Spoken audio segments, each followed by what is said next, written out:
Hi, my name is Carla Ann and I'm the car lady here at Highway Mazda in Steinbach, and I want to talk to you about your nav button in your new Mazda in the event that you don't have a navigation system.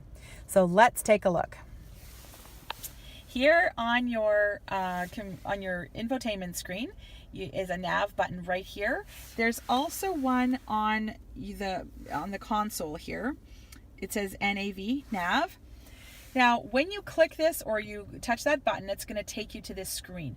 This is a compass. When you are not driving anywhere, it's just going to be grayed out and it's going to always be pointing north.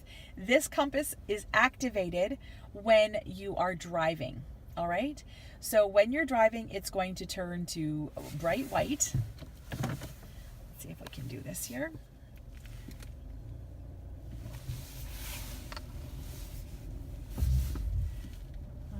Try and get this to show. As soon as I reach a certain speed, I believe I have to be at 4 kilometers an hour.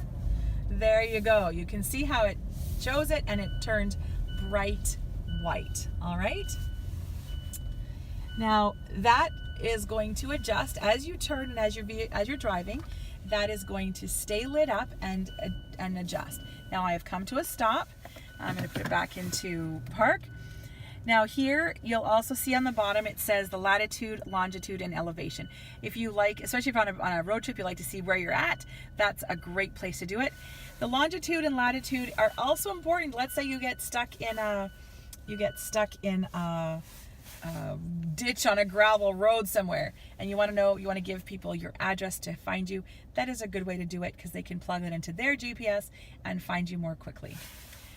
And then of course, if you do choose to purchase navigation, or if your car did come with navigation, then give me a call or watch another video that shows how the navigation system works, because I can help you out with that. And if you'd like to know more about your compass or you have any questions about your vehicle at all, please give me a call. The number is 204-326-6437. And my name is Carla Ann, the car lady at Highway Mazda in Steinbach.